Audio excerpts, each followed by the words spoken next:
You guys, I have a problem. Every time I tell myself, Surgical Ninja, you have enough card games, another TCG shows up. And lately, that TCG has been Grand Archive.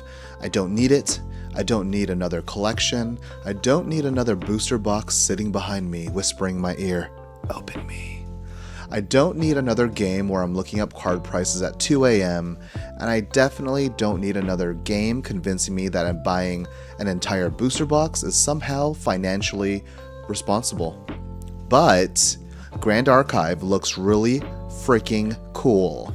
So today we're going to see if I can resist buying into Grand Archive TCG, and I'm already pretty sure I know how this is going to end. So Grand Archive has actually been around for a while, but I've been noticing it more and more lately, and that is dangerous, because normally this is exactly how it starts for me. First I see some cards, then I start looking at the artwork, then I'm like, okay, but what does a booster box cost? And 5 minutes later I'm researching entire cases, but there are a couple of things about Grand Archive that immediately caught my attention. First of all, the artwork.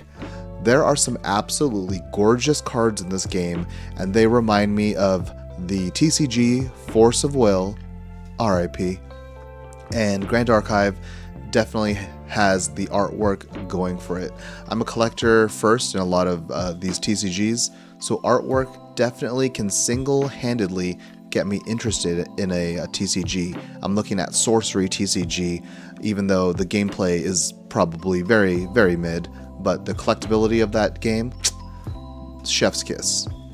But pretty cards aren't enough. There are a lot of TCGs with pretty cards, like Sorcery TCG. And what really interests me is whether there's actually a game underneath all of this that I would want to play. And this is where Grand Archive starts to get dangerous for me, because the more I've looked into the actual game, the more interesting it seems. It's not just another game that exists because somebody wanted to sell shiny anime cards. There's an established community, there's organized competitive play, people actually build decks and care about the meta. There are different archetypes and strategies, and that's something I've really started appreciating with TCGs. Opening packs is always fun, and so is collecting, but if I can actually sit down and play with the cards afterward, that's when I start getting invested. And apparently Grand Archive players really like Grand Archive, which should be a good thing. Except I'm trying not to buy this game, so you guys are not helping me. Here's my biggest problem. We're living in this weird golden age of trading card games. Pokemon isn't going anywhere. Magic the Gathering is too successful to die, even though they're turning into Fortnite the Gathering. Yu-Gi-Oh! With their paragraphs on tiny cards hasn't died either.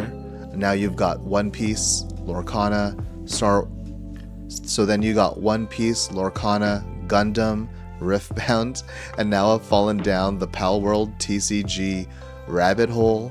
I've got my Cyberpunk TCG stuff coming out soon. I've been checking out even smaller TCGs like Y Schwartz for Nikkei release. We just did a box opening for Alestrals. And there's only so much time and money to go around. That's why I'm trying to be a little bit more selective, because every new TCG starts the same way. I'll just buy a starter deck and then maybe one booster box. Then, well, if I'm opening one box for the channel, I should probably get two. And suddenly UPS is dropping several cases off at my house. I think we've all been there before. And Grand Archive decides to attack one of my other biggest weaknesses, collecting. Because some of these cards are absolutely beautiful. You've got higher rarity cards, foils, collector-focused versions, chase cards, and then I start seeing cards that make me go, oh yeah, I want that shit. And then it's over. Because now I'm not just thinking about playing the game, I'm thinking, what set should I open? What booster box has the coolest cards? What should I collect? Which cards are expensive? What's the pull rate? And congratulations, I have accidentally started another TCG. So am I buying Grand Archive? That's the question. Am I actually going to start buying the game? I think I need you guys to convince me, because I know there are Grand Archive players watching this who know way more about this game than I do. So tell me, is Grand Archive actually worth getting into right now?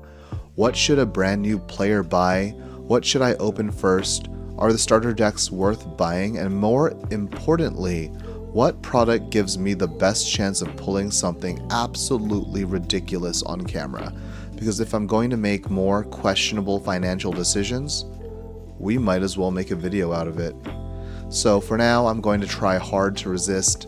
I'm not making any promises. If you suddenly see a video on this channel called "I bought a case of Grand Archive," you know exactly what happened. Hit the like button if you guys want to actually see me dive into Grand Archive TCG. Subscribe if you want to see other TCG openings, gameplay, reviews, and just watching me make very, very questionable financial decisions. And Grand Archive players, you have one chance. Convince me in the comments. I'll see you guys in the next one. Peace.